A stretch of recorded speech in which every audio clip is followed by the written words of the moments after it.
We all have those albums. The one that hit you right here. The one that came at exactly the right time in your life. The one with the song that burned itself into your soul. That's right, tonight, myself, Ryan, Patrick, and yes, a special guest star, Chris Sheridan from the band Sweet Savage. We are going to be talking 5 albums that changed our lives. Right after this. The hair metal guru from Warren to Crew.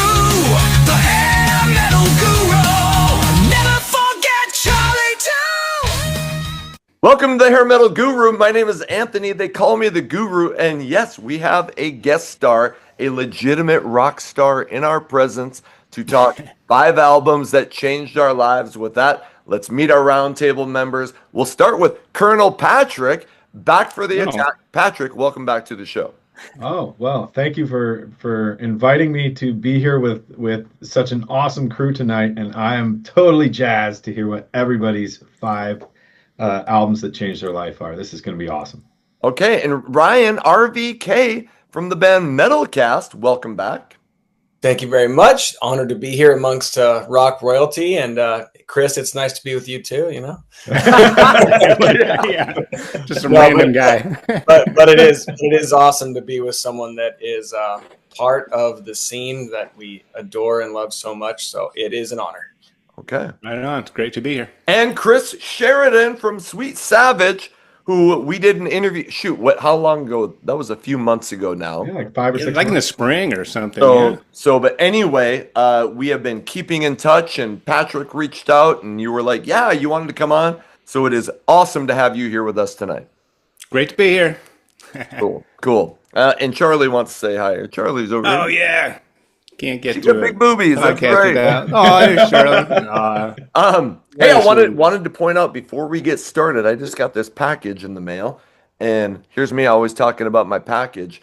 Check out my Midnight City shirt for the newly released, it just came out today, the Bite the Bullet album. I've been playing the shit out of stuff from this on Hair Metal Mansion, and I will show you, I think, the CD, Midnight City, Bite the Bullet. They're from the UK. I had Rob Wild on, and he sent me this. He sent me a shirt, sent me a little autographed 5x7, I think this is. Nice. So if you have not listened to Midnight City, go check out that album. Buy that album. Support these bands that are trying to keep this scene alive.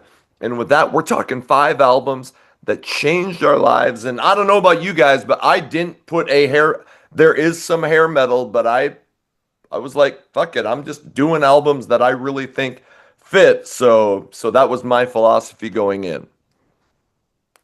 I mean, I have at least 3 hair metal, but 2 of them they're who I am. So, you know, Yeah. it was not an easy decision. Sure. Ryan, did you have any sort of focus when you were making your list? Yeah, I mean, you know me, it's going to be all rock, but I did think about one non-hard rock band, which if we have honorables, I'll let you know, just in case one of you guys has it. Sure. Chris, did you have any sort of, how did you go about making your list? This was a tough assignment. There's 2 or 3 that no doubt will be on there, but anytime I do like a top 5 or top 10, there's always like 15 in the top 10, and then there's a few that just kind of rotate, but there's always a few that are always going to be there no matter what. So I got my go-tos, and I had to really think about what, changing my life. So as a guitar player, as a rocker, and also at that time of my life that got changed by the record.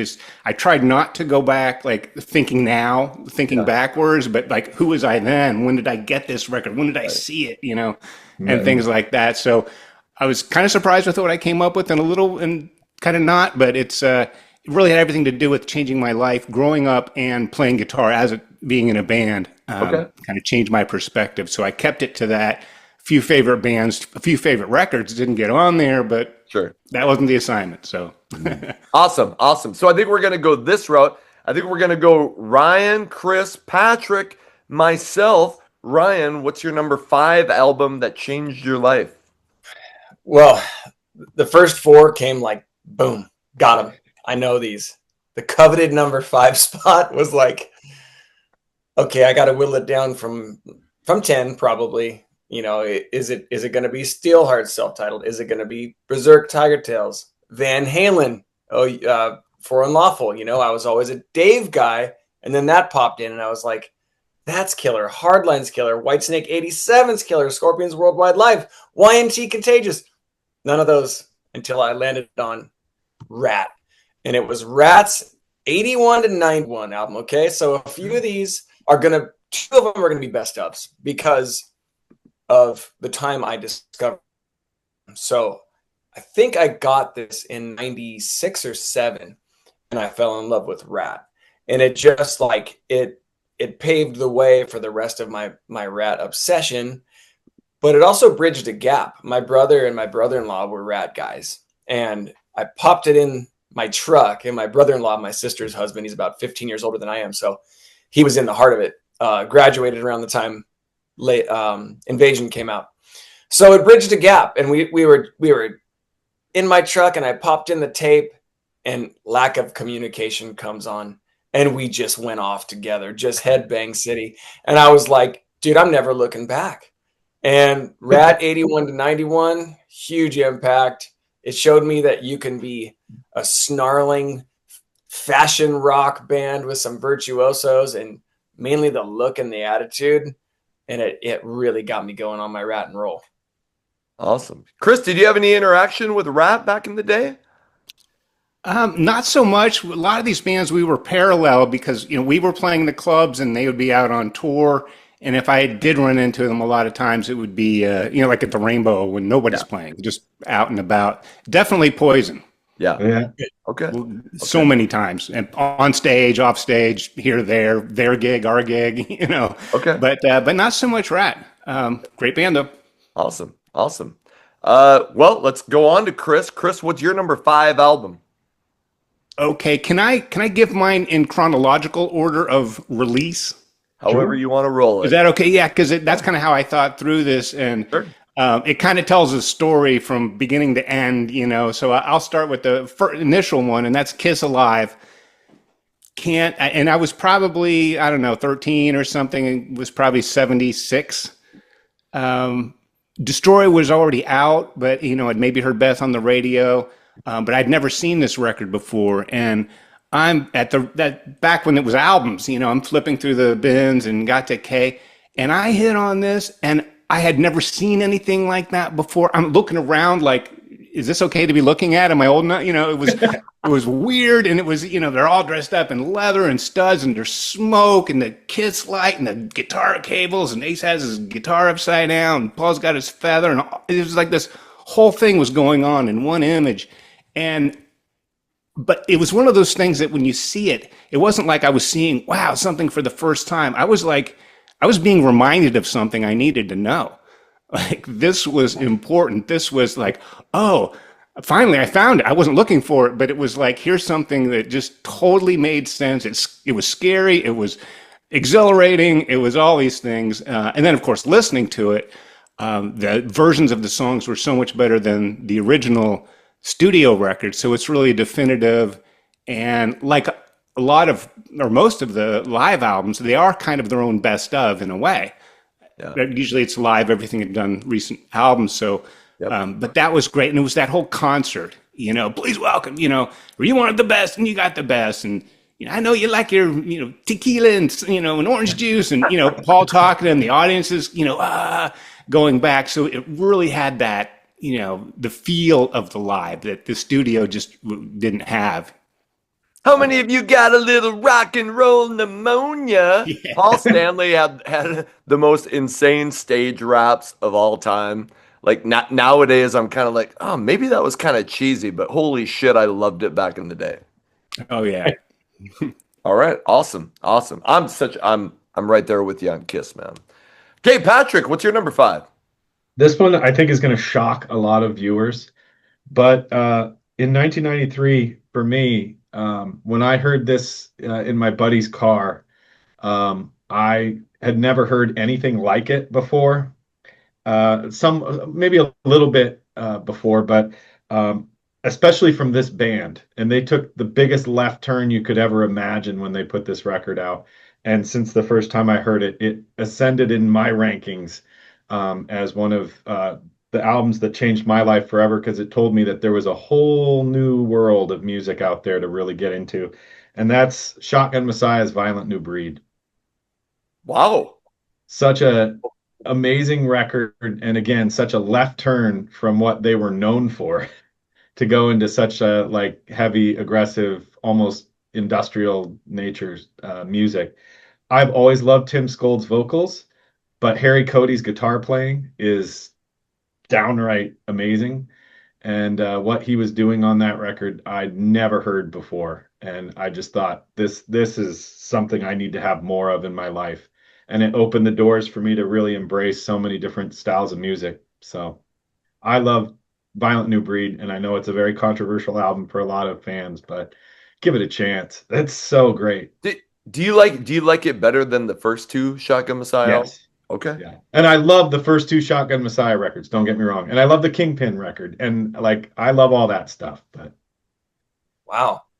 Huh. I've never heard that one. I mean, I just assumed I was not gonna like it because I'm such a huge fan of Second Coming, especially. But dude, you preaching it so hard, I would give it a shot. well, if you like Pretty Hate Machine, you'll probably like it. Which I do. I surprisingly I do. Yeah. I like that 5-song covers EP. I Want More Yeah, I want more one. Oh Yeah. yeah. is solid, but right away, Violent New Breed kind of left me hanging. It wasn't until years later that I was like, okay, I kind of get it, but right away I was okay. Anyway, all right. Moving on to my number 5. So in 1994, like I'm still a rocker, I'm still a metalhead, and I'm trying to kind of fit in with what's going on. I'm starting to like bands like the Gin Blossoms and Toad the Wet Sprocket, but I go to a party in Fargo in during the school year 93, 94 with a bunch of friends, and they're playing. Okay, talk about shocking. Maybe it's not shocking, but they're playing John Denver's greatest hits on the turntable. And I was sitting there and I was like, wait a minute. Like, I knew of John Denver. I knew, like, Rocky Mountain High and Take Me Home Country Roads. And he was probably somebody that I would have made fun of before that night. Oh, that's that stupid, whatever. Well, anyway, by the end of the night, like everybody's like, okay, we're all drunk and everybody wants to go to eat breakfast or something. And I'm like, you know what? Yeah, I'm just gonna stay here. So I can't remember whose ever apartment we're at, but everybody left. And I stayed and sat by that turntable and listened to John Denver's greatest hits like 2 or 3 times before everybody got back. And here's what it reminded me that there was so much great music from my childhood that I had completely abandoned in my metalhead years. And I was like, well, wait a minute. If this John Denver's greatest hits is hitting me like this, then I started going on to like Gordon Lightfoot and Bob Seger and Jackson Brown and classic country shit like Waylon Jennings and Willie Nelson. And it was like it opened this floodgates of classic old music that I vaguely remembered liking, but I'd kind of abandoned. John Denver's greatest hits just felt like it opened up another world of music for me in 1994. And I became such a John Denver fan. I actually did see him live like 2 years before he died. He played a music festival in Minnesota. And just so you know how much I liked him, when he died in 1997, I got like 7 phone calls that day from people who were like genuinely like, are you okay? So rest in peace, John Denver. You wrote some great singer-songwriter shit in the 70s, and that greatest hits, it went like 9 times platinum. Everybody should own that album. Wow. That's not see great. that I love John Denver too. High Calypso, that's a great song. And Annie's song. I mean, there's no taking away also what a metalhead he was for supporting the That's PMRC, right. the anti-PMRC stuff with D. Yeah. Yeah. I mean, nobody saw him sitting right next to Dee Snider at that. I mean, on this, and then I'll finish. On this album, Rocky Mountain High, Take Me Home Country Roads, Annie's Song, Rhyme and Reason, Leaving on a Jet Plane, Sunshine on My Shoulders, Goodbye Again, Poems, Prayers, and Promises, all songs that just hit me right freaking here. And so, yeah, great album. Awesome. Very Okay. cool. Little Awesome. side note on that one with John Denver. He and I both crashed the same kind of airplane. That's Ooh. right. Oh, an experimental. Trivia. Yeah, long easy. Yeah. Shit. I His lived. issue was the auxiliary fuel tank. He couldn't reach it, right? Yeah, there was something really messed up about the way that plane was configured. Mine was it wasn't my plane, but the one I was flying had the standard fuel selector. But I couldn't imagine when I found out what the thing he had to do. It was like he had planned on getting that resolved, but it was just a weird kind of a thing, and just a tragedy Yeah. for sure. Yeah. Amazing song. But I try and tell people because I crashed in '91, and I try to explain what kind of airplane this was, and then in '97 there's a picture of it on the cover of People magazine. I'm like, that's it. That's oh, that one. Okay, so, but wow, good pick on that one. Thank Anthony. you. I like that. Yeah. Yeah, yeah. It was. I figured people are going to be like John Denver anyway. All right, moving on to our number fours. Ryan, what's your number four? Well, Mr. Predictable and Materialistic is coming after John Denver here, but I'm going Hysteria. Of course, you knew that was coming. Sure. Favorite album of all time. I'll say this: the album changed my life, but it's continuing to change my life. It's changing my life as the years go on, and it's an album that continues to develop and grow and show me more as I listen to it and more as the years go on. And it contains such a diverse balance of everything for so many people, so many walks of life. No wonder 15 million people purchased it. So, but it maintained like the appeal for the hard rock scene as well. So Hysteria didn't leave my tape deck for a very long time, and it rarely does still. So it's number one for me. I was, at least for a period of time, I would have said that was my favorite album of all time. I mean, like I bought it right away, and I just remember thinking, like, beyond the first initial singles, I was like, is there a song on this album that isn't going to be on the radio? And they ended up having 7 singles. But I've said before, like, I didn't think it's aged that well, but for a period of time, I worshipped that album. Yeah, absolutely. It shows that there's like a brotherhood in that band that's super admirable, and this fact that they're all so talented and they showcase their vocal abilities as well is a big deal. All right, awesome. That album kind of changed the way albums I feel like were being recorded at that time. I mean, just how many layers there were to those songs that and when you watch the studio breakdown, because they have like a DVD that they put out of that, it's wild to see just how many tracks I know being recorded on those songs. It's crazy. Mutt Lange had the solid gold touch. That's right. Oh, yeah. All right. Chris, what's your number 4? Okay, in order. This is 1978 now, chronologically. AC/DC, If You Want Blood, you've got it. Oh, another concert record that just, that beginning,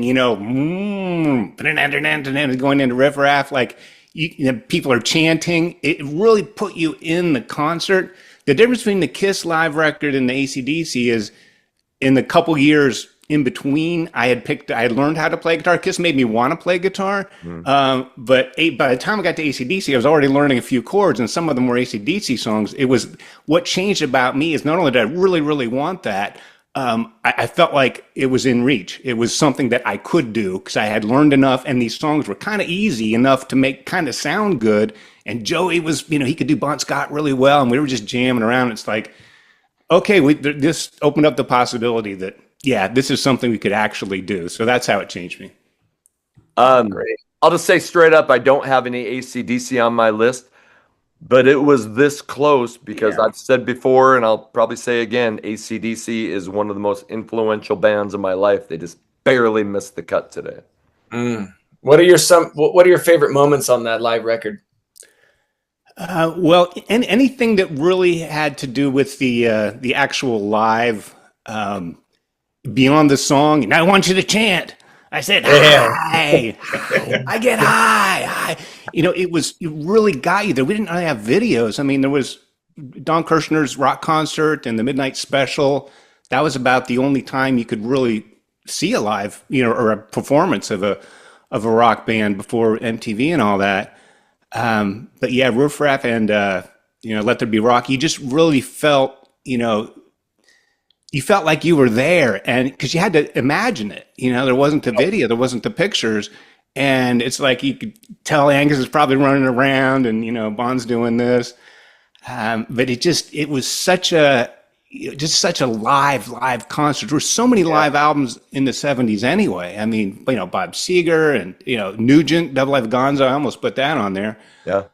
Great, both the Kiss albums, very definitive albums. Priest, Unleashed in the East, that was up until that point. That was their best of, but it was so much better than the studio record. So these live albums had the energy, but they were actually better than the studio version. So we always loved the live albums in the '70s for sure. Yeah, It's funny you mentioned the lack of video thing, because I've always played what they're doing in my head visually, and like I've always wanted to see them perform Problem Child off that live record, because at the very end when they're doing the key change and they go up a key and then Bond's doing Problem Child and the crowd goes nuts. Yeah. And I always wondered what they did, because the crowd is like, it might be like Angus on Bond's shoulders or something, but it's always that, some lore in my head of like what was going on for them to like really lose their mind. So yeah, I love that record.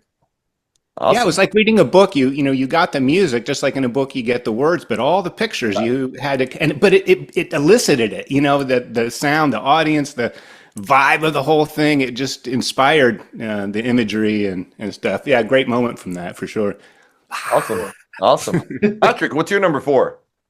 I'm just gonna like piggyback right on Chris's shoulders there, because for me, my version of that was Poison's "Swallow This Live," Nice. which I got in '92 at a used record store. I got the big, clam double CD thing of it. And Chris said something that really resonated with me about the AC/DC record for this was all you had, because they didn't release the home video that they talk about in the record. So all I had were the pictures, the live pictures in the book to go off of, like, what is it really like to see them at that time? Because by the time I was really getting into Poison really deep, they'd already broken up. And so, or they were with Richie at that point. But, there's so much talk about, what was doctored and what wasn't doctored on that record, but I could have given two craps about that, because to me, rock and roll is about fun, and rock and roll is about losing your mind while you're watching it and listening to it. And I was that kid jumping up and down on my bed with the tennis racket going, wanting to be CC. And when he says, hit it CC or play it CC or any of those things, I imagine, like, boom, they go right into it, and this is how it's going to look, and this is when the fireworks are going to go off, and it's going to be so cool. And to me, there was never a better performance that I've seen in person or on video than the performance that's on Swallow This Live of Fallen Angel. What a song. Oh It's yeah. an incredible song. The energy, Ricky's drums in that is incredible. Brett nails it. Cece's great on it. Bobby's great. All the little nuances that you hear, kind of like Chris was saying, when they talk to the crowd and stuff in there, you hear it and you're like, oh, I'm ready for this when I see them. I want to hear him say, Bobby Doll, give me bass. Boom, boom, boom, boom, boom, boom. It's like, and I was so envious of the people that got to see that back in the day and live it. But that album changed my life, because it made me such a Poison fan. And I already had Look What the Cat Dragon and Open Up and Say Ah and whatnot, but boy, hearing those in the live environment was so different and so much more energy. That's All great. right. And people forget how great Vince and Brett were live in their heyday. You know, like, because now, not Brett so much, obviously Vince, but man, they were really talented. They commanded the stage and they sounded like they do on record. Yeah. Yeah. All right. Chris, I'd love to ask from your perspective, how did you see them progress? I mean, was it a rapid rise for Poison for their like their stage show and whatnot from back in the day? Well, I saw them first in '85 before Cece was in the band. Yeah, I was at the Rainbow and we were, I don't know, talking to this woman, Lucy Forbes, and she was like, "Oh, you should go see this band Poison." We're like, "Oh yeah, we already heard of them because they spray painted their name all over town in that bright green. Every telephone pole, any place that said post no bills, they sprayed right next to it or right over it." And Joey said they painted the town Poison. Yeah. But so we got to see them live, totally energetic, totally kicking ass. We had no doubt they were going to be big. Yeah. The guitar player was pretty good, but definitely progressed. And I think with the songwriting too, Yeah. with Cece, I think that was a major thing. Plus, we used to get our flyers done at a place called Barber's Place off Santa Monica and Fairfax. And it was like a typing place for the movie industry. They would type scripts and do it. And they had all the different colored paper because movie scripts use different paper for different days and interior, exterior, and all that stuff.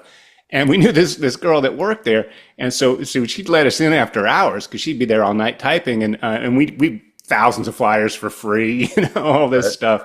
But that was Cece's mom's place, so that whole flyer thing, there's a connection. Even the paper came from, some connection with Poison. But yeah, like and I'm sure like Anthony, we've talked about how that Enigma record deal was offered to us first, and then they took it. What they did with it was, and I'm sure we would have done the same thing. We'd have taken that 30 grand and made it sound like $100,000 record. But that's what we did then, and I think Poison exemplifies that. Is you do the maximum with what you have. Yeah. If you have a stencil and a can of spray paint, do it.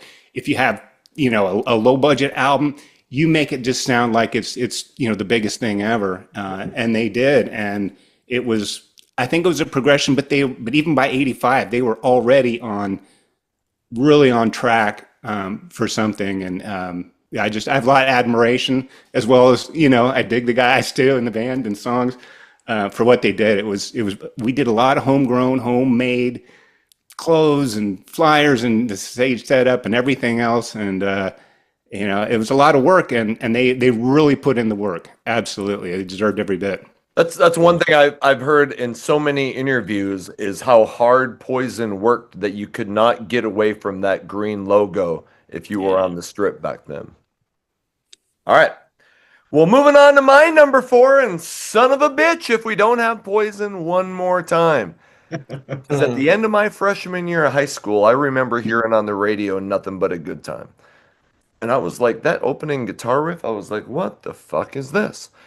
Well, I didn't have cable. I lived out in the farm. Like, my hometown is about 350 people. There's 10 people in my class. It's a small farming community. But we did get Friday night videos. So I would watch that religiously. And I remember the first time I saw the video for Nothing But a Good Time, and I'm like, that is the coolest looking and sounding band.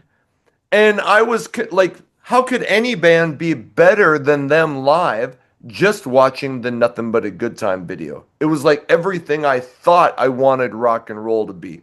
So, we used to have to drive to Fargo, about 40 miles away from my hometown, to get groceries. And I would go with my mom, and I'd always be asking for the rock magazines. Well, we go to Walmart, and I'm like, I need this cassette tape. Please buy me this cassette tape. So I get the cassette tape, and I just sat and looked at the insert like nonstop. I think it was 3 days before I flipped it over to side 2. I just kept listening to the side with Love on the Rocks and Nothing But a Good Time. And I was so enthralled by it, I just would rewind it and keep playing it. And then finally you're like, oh, okay, I better check out the other side. Well, then you get to the other side and you hear that opening acoustic intro of Every Rose. And to me, I mean, there were acoustic songs, but most rock bands were doing the big power ballad. and to hear that simple strum. And I thought those lyrics for Every Rose Has Its Thorn were the greatest thing ever. It like kind of broke my heart to listen to it. And then you get to Fallen Angel and the rest of it. Anyway, it was like that's where I was. I mean, there had been a lot of albums I had loved in my time, but I was just coming of age as a music listener, and I was just convinced that Poison was what rock and roll should be. So that's my Amen. million one. All right, moving on to our number threes. Ryan, what do you got? Number 3, Crocus Headhunter. And this is the first band other than AC/DC's music that I purchased. So I got Headhunter in 1995. I put the disc in my dad's CD player, and I heard Mark Storace say, "I am the animal, by God, I am the beast." And I was like, oh, it's Bon Scott's metal brother with limitless range. And I was like, oh my God, I went full obsession. And at the time, all I could find was Headhunter, the best of, and then I got lucky and I found the Blitz somewhere, like at Tower Records. But other than that, it was all vinyl and like tapes at the flea market, like imports, all that stuff. I got their new record at the time was To Rock or Not to Be, which was like amazing. It was like Y&T Musically Incorrect, Crocus, To Rock or Not to Be released albums in the 90s. And I just assumed that all these bands continued their killerness because they both released these epic 90s albums. Well, not Def Leppard, but Hey. or Motley Crue. But We'll be anyway, talking about slang shortly. Yeah. right. Yeah, I love exactly. that record. But I still love Storace. I think he's in my top vocalists of all time, and I still crank everything Crocus.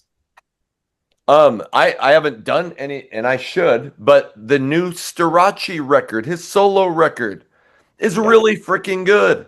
Yes. So anyway, I ordered that a while back. So Cool. awesome. Yeah, great description of Storace's voice. What would you say? Bon Scott's brother with unlimited range, or metal brother? Yeah, exactly. That's perfect. No, great voice. Hell yeah. All right, moving on to Chris's number 3. What do you got? Okay, again, chronologically, not necessarily my favorite. This one probably is my favorite, and that's Van Halen. Van Halen 1. I knew has it. To be, Sorry. Has to be.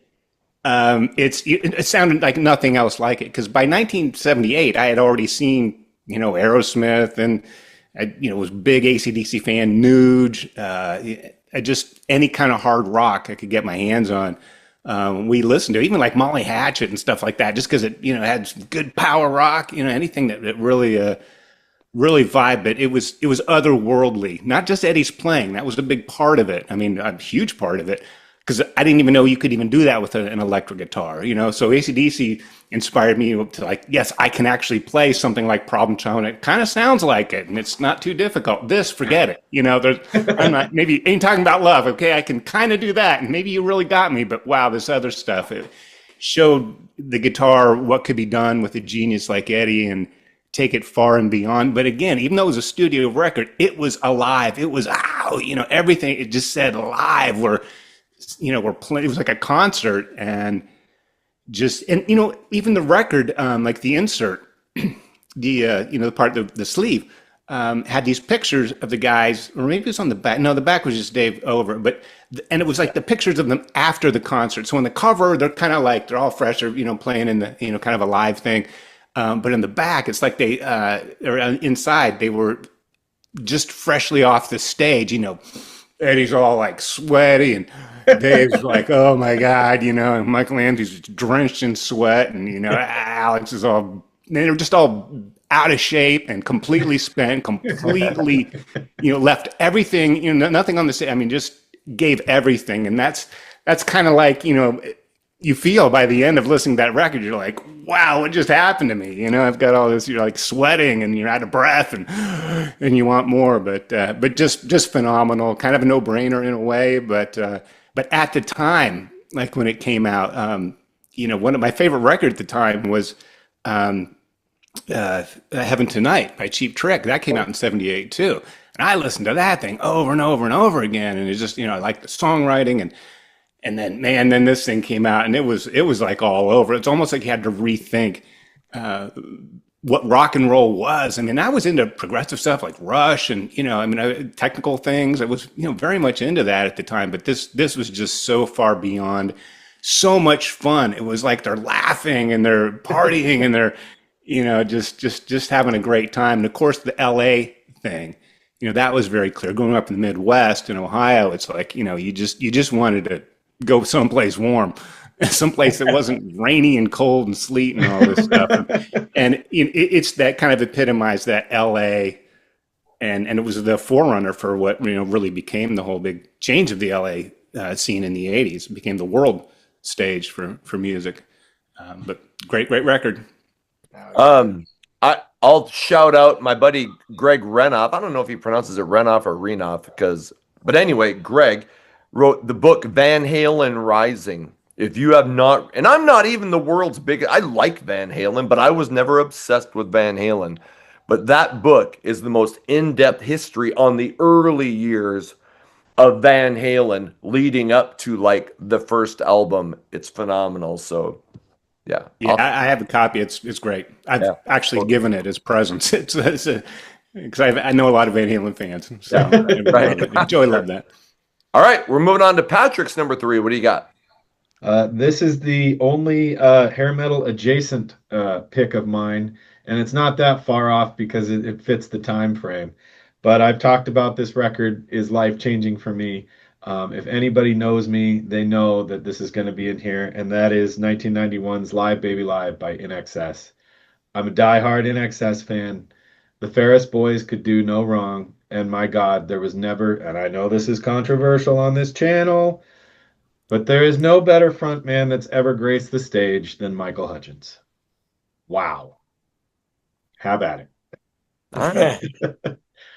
I love that record. It was life-changing for me. That was where I really realized that rock and roll can make you dance. Yeah. Because they had rhythm and they could make you tap your foot real easy, and Michael just had something about him that just captivating. So I don't know if people forget, but how massive they were when that Kick album was out. I mean, they had to be one of the top couple biggest bands in the world. Oh, absolutely. And I legitimately do like INXS, so I'm kind of shitting around with you, but yeah.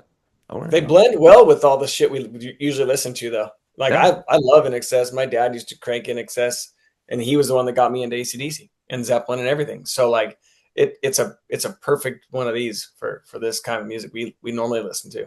And you auditioned for the show. That's right. That's right.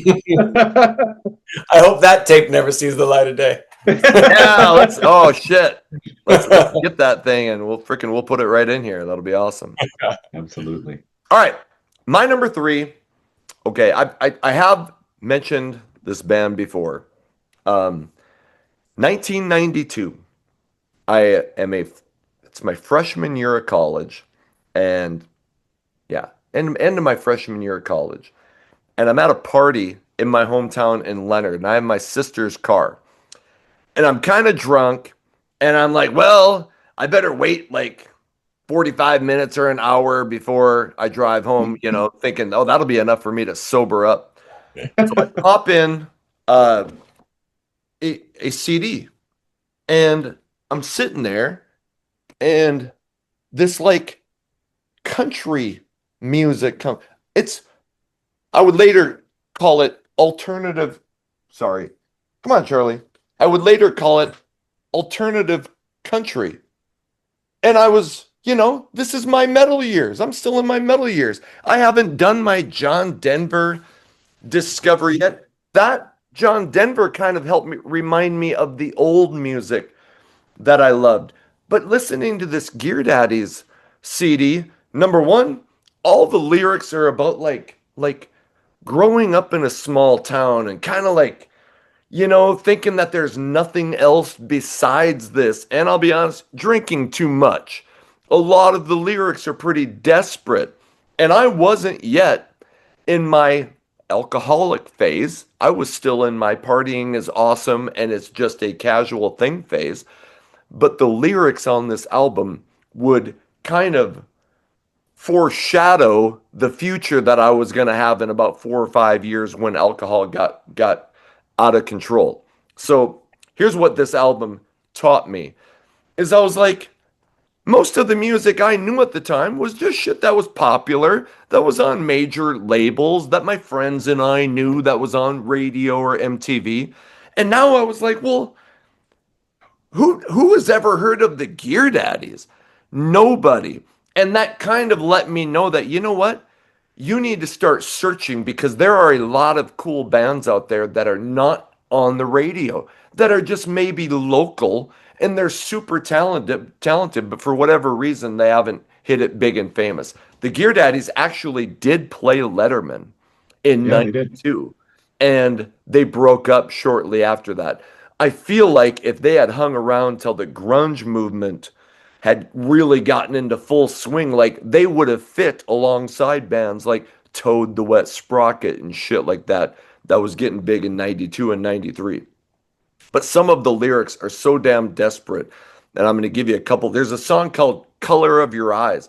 And I used to, the 80s were all about like, yeah, one night stands and partying and picking up chicks. But this was a song about like having a one night stand and being kind of ashamed of it. So here's some lyrics from Color of Your Eyes. It goes like this. Well, I woke up this morning with my face to the wall and I said a real quick prayer. Oh, please, dear God, when I turn around, let her not be lying there. But I felt her bare skin next to mine and the blood drained from my head. And I tried to think what I'd say to her and I wish that I was dead.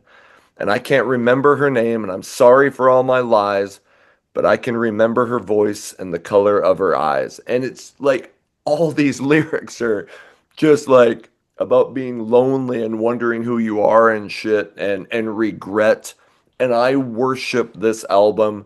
And I just from that point on, I was like, all right, who else has a new band maybe that I haven't discovered yet? And I really got into alt country. That kind of led me to punk.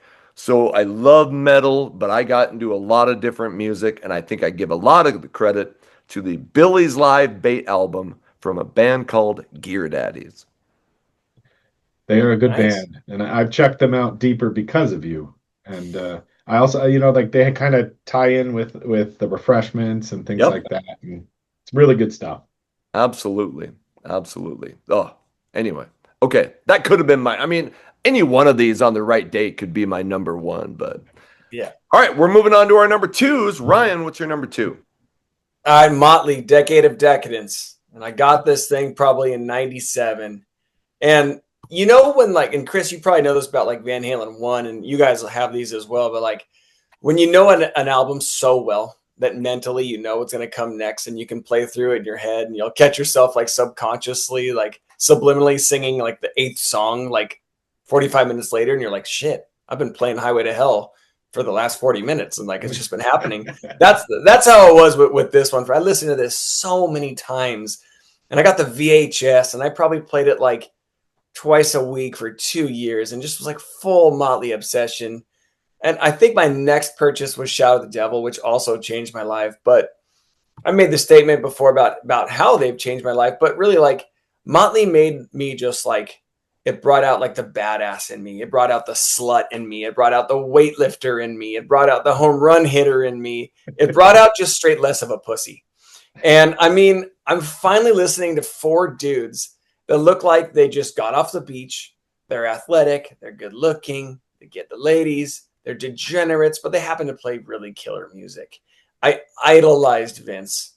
Vince in his prime, I had in the 90s, I had posters of Vince in his prime all over. You know what I mean? Like it shouldn't have been. But it's like I loved the album track listing. At this point, I'd probably change some shit around because we're like deep divers. But it was a cool little intro to Motley. And I loved the new songs on the album as well. So again, I thought that these bands just continued to be killer. And, They are. there you go. Awesome.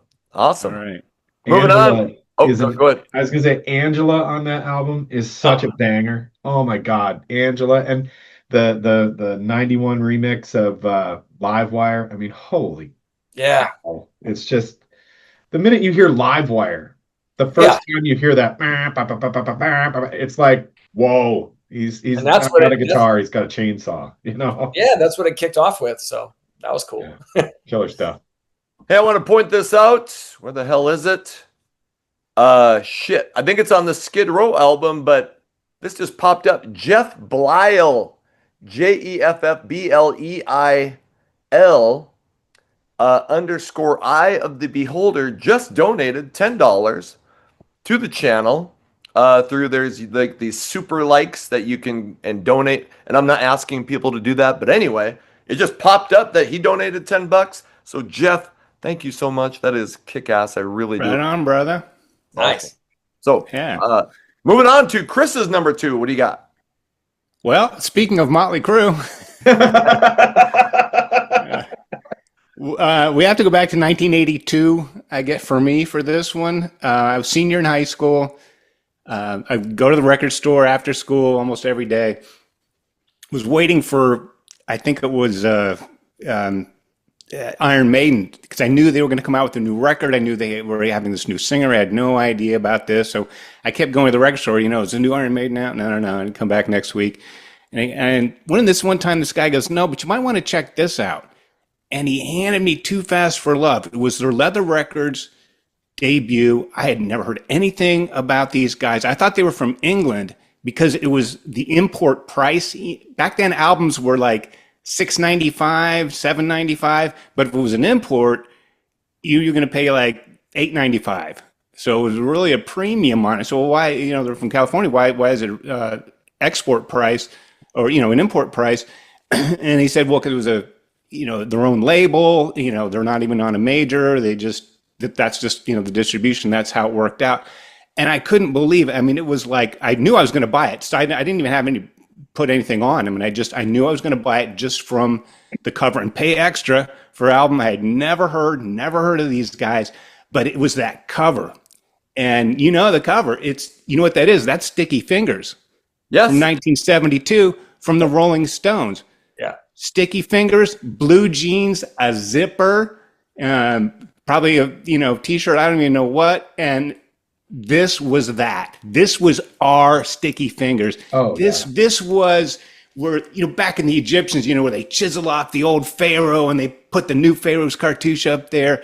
This was putting a mark on that. So that's how it changed me. It was hugely influential because these guys were only like 5 years older than me. Van Halen and all these other guys were like 10 years. So they were in a whole nother league, but these guys were like, I could have gone to school with their younger brother or something, you know what I mean? Like they were kind of within reach. That LA thing, the image was great, but it was almost like up yours to, nothing to Stones. I love the Stones, but they were yesterday's news by 1982. They're today's news now because they're still playing and they're killing it. But back then it was the jeans, the 70s, the sideburns, all the stuff like that we were looking for something new. We needed it. And of course, there was already Aerosmith and, of course, Van Halen had been out by then. But this was like new. This was new and young, and it replaced the denim with the leather and the studs and, and the songs. And just like saying, Livewire, starting it right out. It was like, nah. And another thing about AC/DC, it was kind of easy to see or to understand how the music and the songs were constructed. You could figure out the guitar chords. Motley Crue was the same way. Here's this, it wasn't flashy and, really over the top like Eddie and all these other players were getting to be by the early 80s. We're getting a lot of, shredders. But the songs were, like aggressive and it was dirty and it was all this stuff. When you're a senior in high school and you're looking to get out, I mean, it hit me at that time. That's one thing I will say about these records changing my life. It has so much to do with the moment, the time where I was, where music was, where I was as a guitar player. But this was the mark. This was the beginning. This to me felt like, okay, we have a generation now. We have our music. I love the 70s stuff, and certain, like I said, Aerosmith and all these guys. But Aerosmith was washed up by 1979. Kiss was done before 1980. Nugent was over. Yeah. A lot of these now they came back, and obviously Aerosmith came back in a huge way, bigger and better than ever. but they were washed up, and you just, with the 80s and everything that came in, I thought they were going to get left behind, but this was new, and it was ours. It was our generation, and it just, and then of course years later, I'd end up playing in a band Spiders and Snakes with Lizzie Gray, who wrote Livewire, right? Not Livewire. What did he write? We used to play it. Shit, Oh my God. drawing a blank.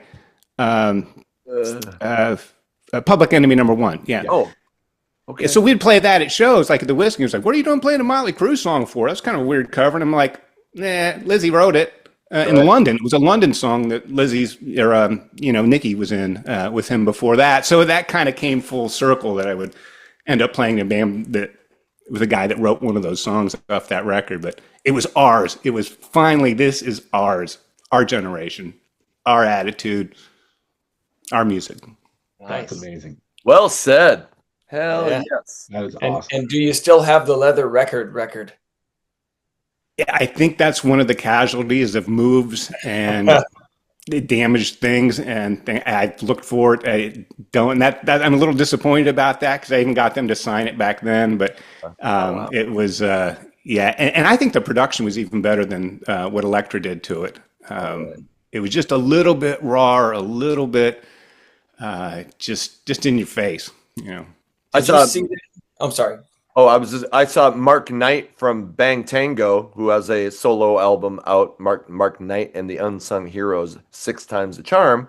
Anyway, he just posted on Facebook that he was at the show where they were throwing out copies of Too Fast for Love. He got one. He held on to it, and he said he sold it a couple of years ago for $1,000 and ended up buying like a guitar with it. But anyway, so yeah. Nice. Wow. All right. Moving on to Patrick's number 2. What do you got? 1996 was a incredible year for music for me. Mostly because an album that I really looked forward to came out that summer, and or actually it was kind of in the fall, and I remember buying it on release day and putting it in. You have that ripping the plastic off it, and you're shaking because you just want to hear it so bad, and you get it in the car, and then it just kind of played, and I went to the next song and the next song and the next song. It just didn't hit, and I was so like, no, this can't be. It can't be like this. And that album was 1996's Belly to Belly by Warrant. And it is now my favorite Warrant record that was ever made. And I know that is not a popular thing among people, but find me a record where Janie Lane wrote better lyrics. And the songs hit me like right in the face and right in the heart. I love that record passionately, because we also never thought that was going to be the last Janie record in Warrant. And I listened to that thing constantly that whole year. It became the album that my friends were like, "Can we listen to something else, please?" Because I listened to that record so much. I'd be like, "But and you said earlier how you like with the Open Up and Say Ah record, Anthony, you only got through like 3 songs." Yeah. That's how I listen to Belly to Belly. Is like I get through the first 3 songs and I go back to number 1. And I, in the end, feels good, letter to a friend. And then back. And then it was like one day I decided to go to AYM. And then it was starting the next 4 songs. And then finally you got to the end of that record.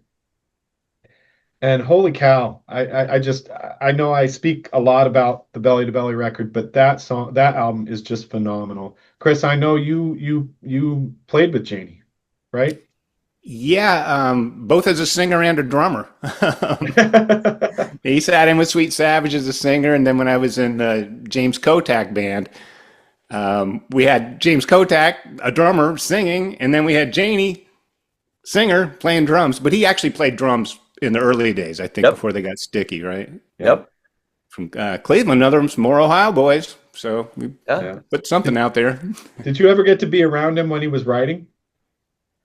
Not in the process of writing, but when I lived with Kotak, he lived just down the street in Woodland Hills, and I think he had married Rowan? Kenny Rogers' ex-wife or something, or somebody connected with Kenny Rogers. But he was writing not for himself or even rock. He was just he because we'd talk about it, but he was definitely writing such just amazing songwriter. I think he's probably one of the best to come out of that whole '80s LA scene, even though they're from somewhere else. But yeah, just consistently solid and good, and that made the difference. That was, I think, what made Warrant stand out above a lot of the rest. I mean, they were good too. Had a good image. You kind of had to have all that, but they had real songs.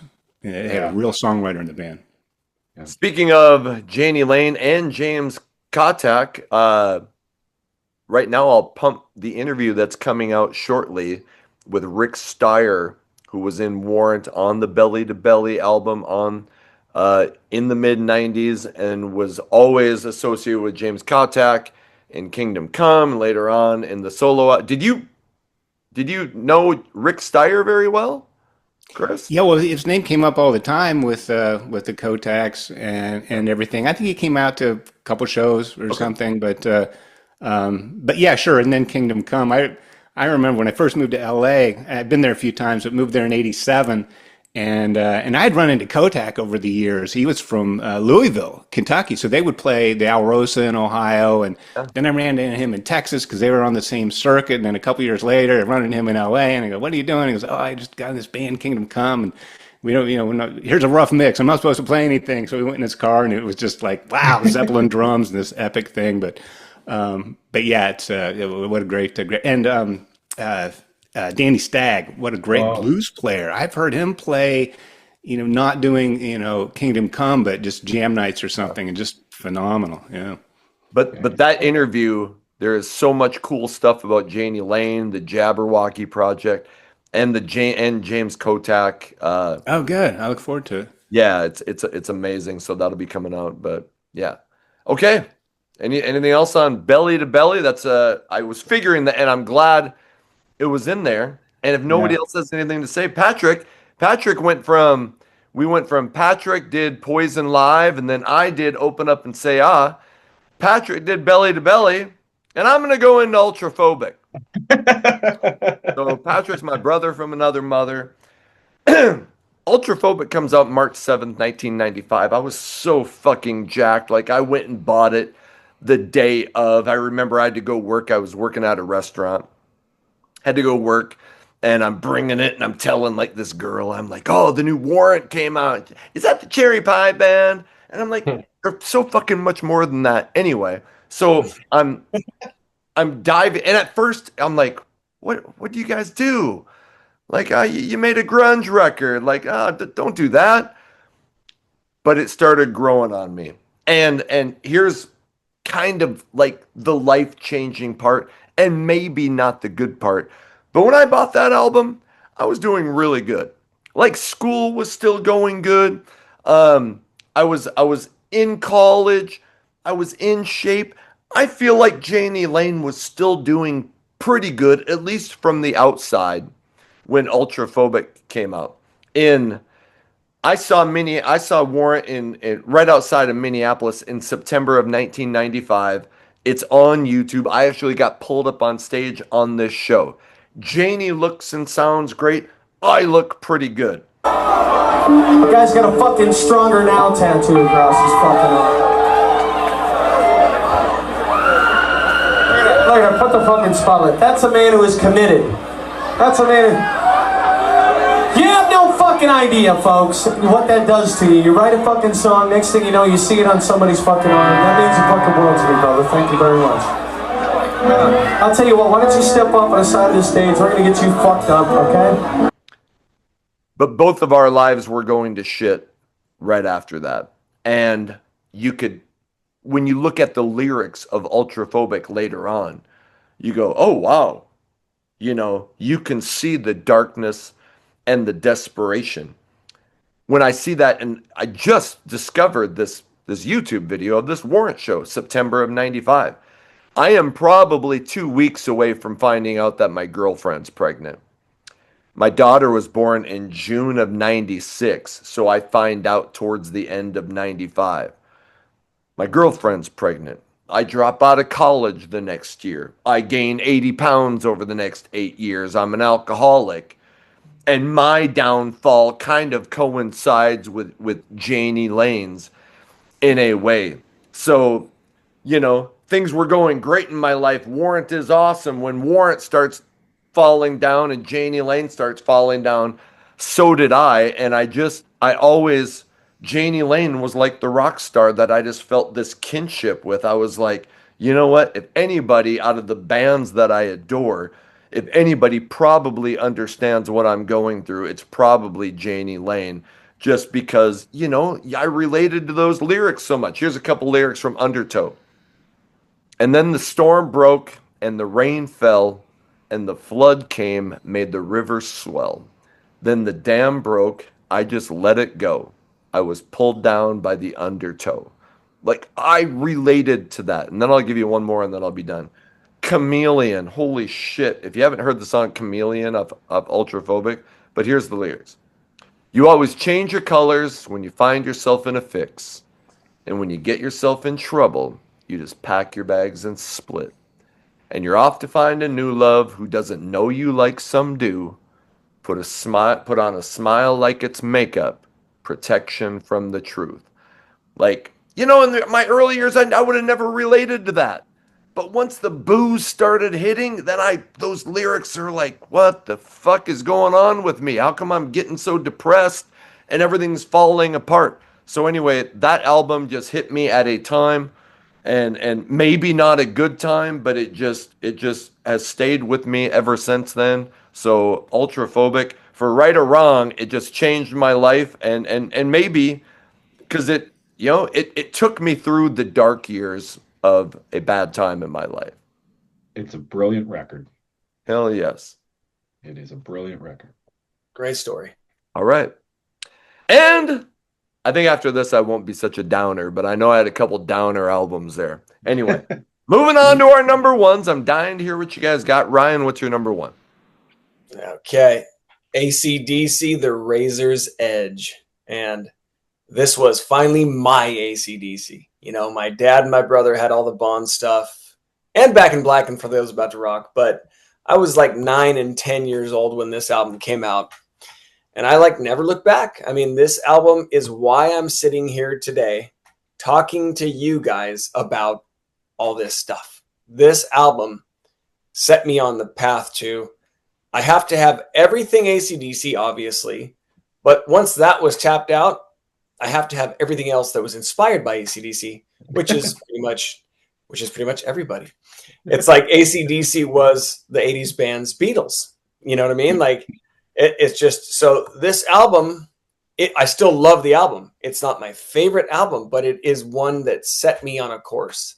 And if you wouldn't mind, I feel like now is a good time to divulge my meeting AC/DC story.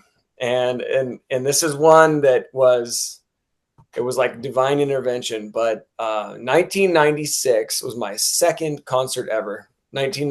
February of 96, my dad took my brother and I to AC/DC Ballbreaker tour.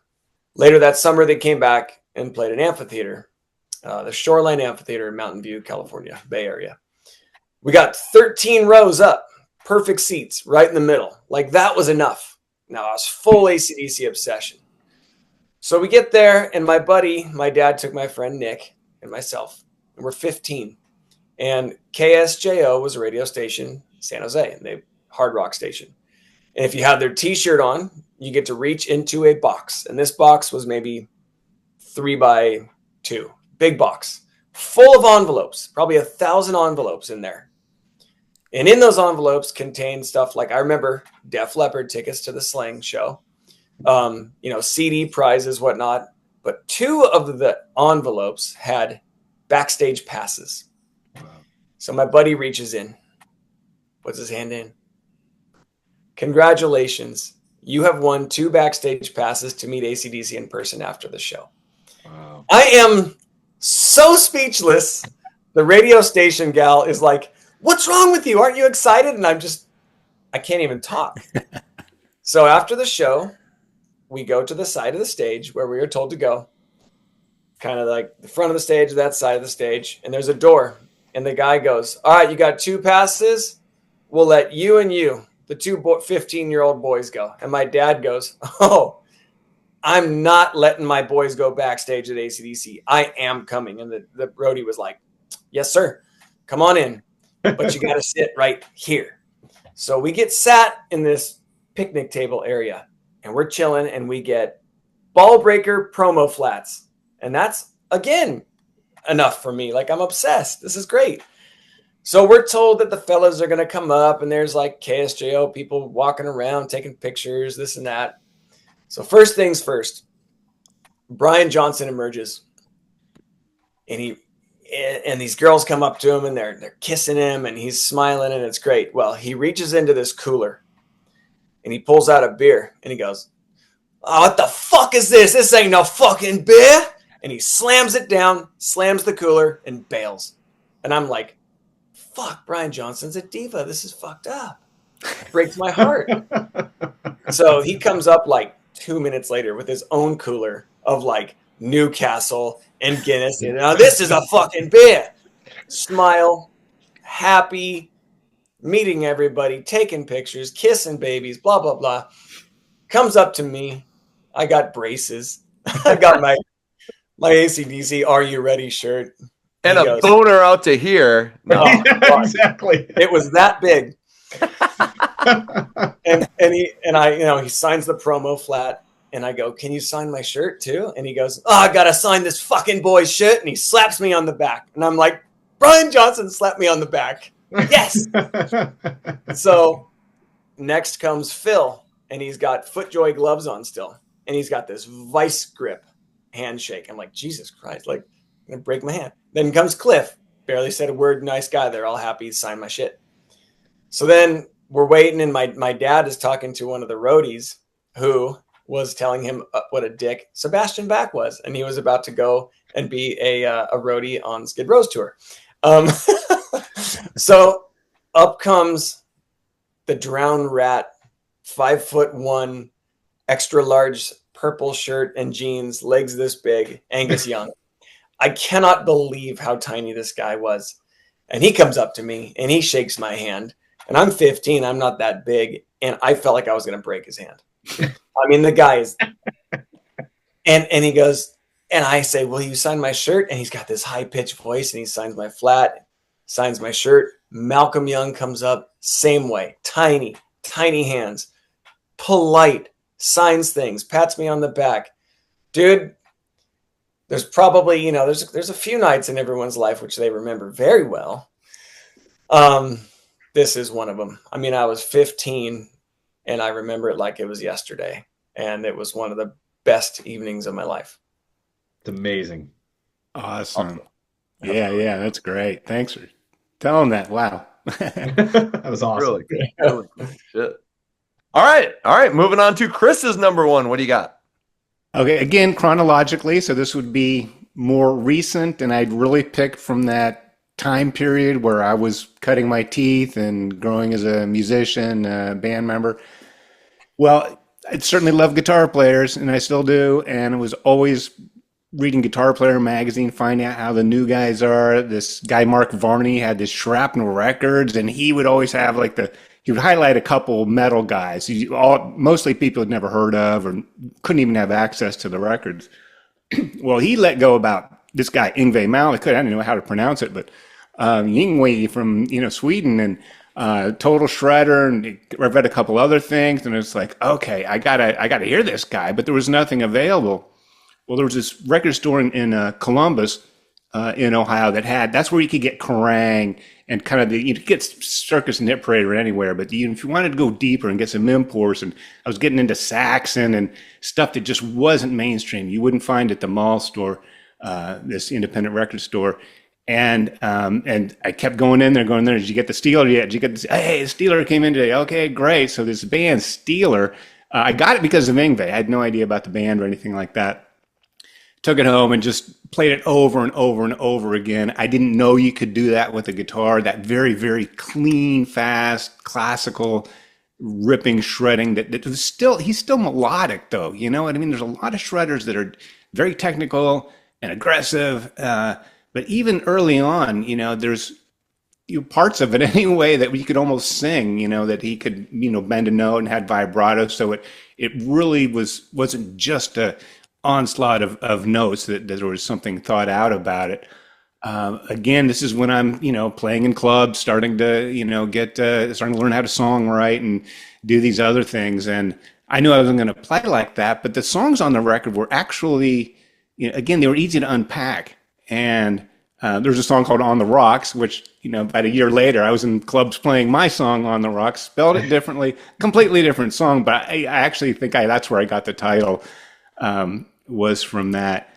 And then a few years later, I'm moved to LA. I'm renting a room out of Rick Fox's apartment. And, I've been jamming with him for the decades and everything. So it kind of came full circle in a lot of ways. But it was, again, what changed was, here's this guitar player. That was the first I had, actually gotten to listen to Yngwie in the context of songs. And I think that first Alcatraz was even better. And his Evil Eye, his instrumental, I think that for me, that's the definitive Yngwie. So it wasn't really on this record. But again, the time that it came out, it was new. Hadn't heard anything like that, was anticipating it, couldn't wait to hear this guy. He wasn't a great fan of Ron Keel's voice, although he has a new record out now that great single. I think I like his voice. I've always liked it, but it wasn't what did it for me for that record. It was really just the guitar. Again, another band from LA, all this, and the covers, they're playing live. So I think if there's a theme in my my picks, it has something to do with that live attitude or the live playing. And but just hearing things that you'd never heard before on the guitar. Now people pick that up, and you can hear a lot of that now and since. But it definitely broke something new, kind of like not as dramatic as Eddie Van Halen was. Like that was just you'll never get that big of a leap in progression of music and guitar, but it was definitely another level up. So I think as for songwriting, kind of easy to understand that, and Yngwie being just a different kind of guitar player, it was pretty inspiring for me. Awesome. Yngwie's a great player and a great songwriter. Okay. I never really, I haven't spent much time. I've listened to the Alcatraz or the Steeler album. I've listened to some, what's the one, Ryan, that you always talk about? The Eclipse. Eclipse. Yeah. I need Love to that dig back into that, but yeah. All right. Awesome. Patrick, what's your number one? I think we all know what it is. It's my favorite album that's ever been made on the face of the planet is 1995 Subhuman Race by Skid Row. Life-changing record for me. I had a very difficult time those years. My junior and senior year of high school, my mom got real sick and she passed away in 2004. But just trying to navigate life at that point for me was very difficult. And such an aggressive and massively heavy record that was something I wasn't accustomed to, and it was so abrasive. And again, the live setting, seeing those songs live, Chris has talked about this, is the live experience is where songs flush out. And hearing those songs on Subhuman Race on the CD and hearing them live, two very different things. Hearing the Belly to Belly songs on CD and the Belly to Belly songs live, two different animals. And Sebastian Bach was, tearing up the stage and just a beast. And you could tell there was tension in the air, and there was tension in that band at that time. It didn't matter because it made amazing music to my ears. And songs like Medicine Jar and Iron Will, which is one of my favorite songs ever. It just means the world to me. And I know that record is not a popular record amongst that fan base, but my God, I will take that album and be buried with it. It is that important to me. And that's the power of music for people, is it all has a special meaning onto its own and to the listener, right? And Subhuman Race is my Bible. I love that record. Nice. I've talked shit about that. Every time I hear you talk about it, I'm like, all right, go listen to it again. Go listen to it again Go and dust it off. Yeah. dust it off, because god dang it, anybody who can talk that passionately about something just makes me want to dig into it again. So Yeah. That's right. Chris, did you ever run in with Skid Row at all? No, but I knew Johnny Solinger. It's kind of Yeah. the next generation or whatever. 15 years. Yeah. No, a great band. Always, I for the life of me, I just can't understand why they can't put it together and come back, do a cruise, a couple shows here, an arena thing, or just not even a tour, just a couple select dates. Yeah. Like you're never going to get another opportunity. It's amazing this music is still even popular, let alone to the degree that it is now. Yeah. I mean, I always liked it even during the lean years, but it's had such a resurrection and renaissance here in the last 5 or 6 years. It's like you owe it to yourself. Right. I mean, just get different dressing rooms, get a different tour bus, whatever you have to do, just share the stage for an hour a night for, half a dozen, 10 shows or something in a year. But I would love to see that with those guys. Johnny's record, Thick Skin, and his subsequent records were all brilliant. They were great. Johnny had a voice. Thick Skin is fucking amazing. I like all the stuff they did with him, but Thick Skin legitimately deserved to be huge. Anyway. All right. My number one.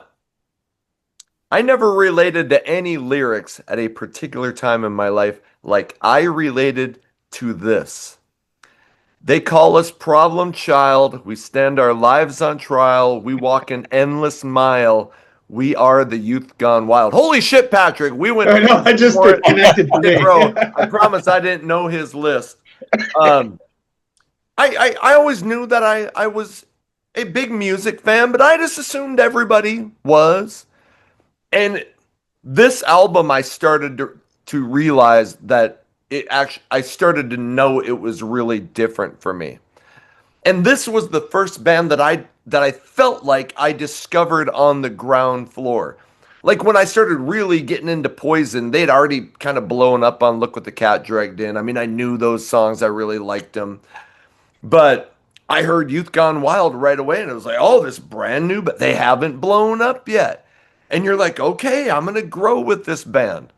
And they, Youth Gone Wild just set the stage.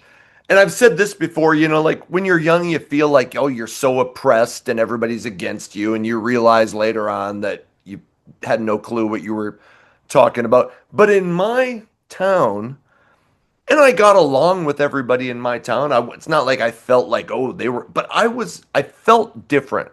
I think I kind of was different. It was a farming community. Everybody farmed. I lived on a farm, but we didn't farm. We just lived out of town. But I could have given two shits about the outdoors. I just loved reading, playing basketball, and listening to music. I was the only kid who was constantly wearing rock shirts to school. Most people liked rock, but country music was a big thing in my community. But this, so I, in a way, felt like a little bit of an outcast, even if maybe I wasn't. But this album was the album I was like, there are other people like me out there. This is how I feel. And this is how Skid Row apparently has felt. And therefore, these are my people.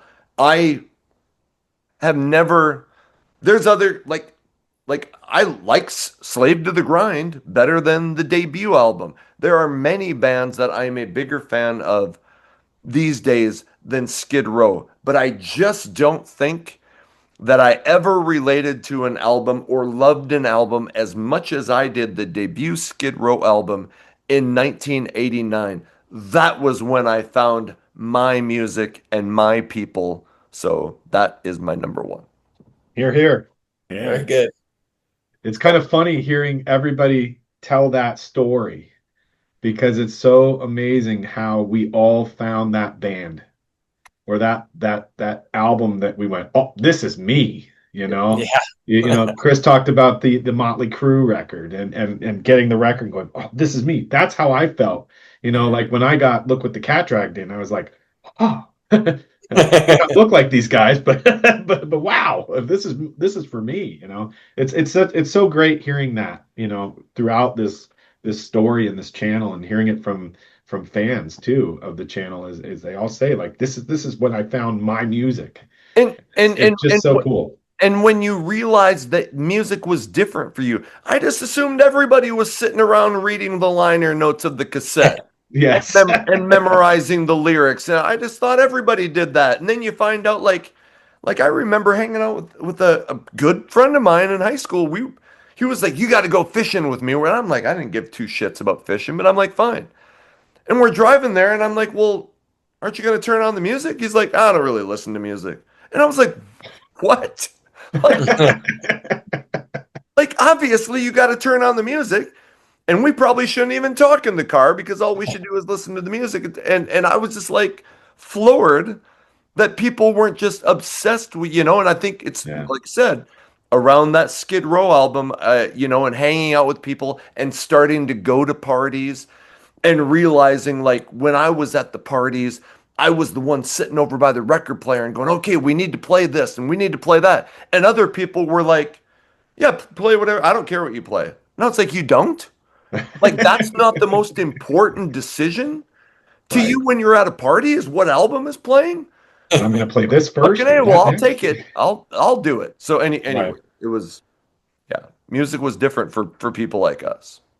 So that brings us to the end of 5 albums that changed our lives. We would love it if you went in the comments, if you have any comments about some of the albums that we talked about, and definitely let us know what albums changed your lives. With that, it's time to say goodbye to our Roundtable members.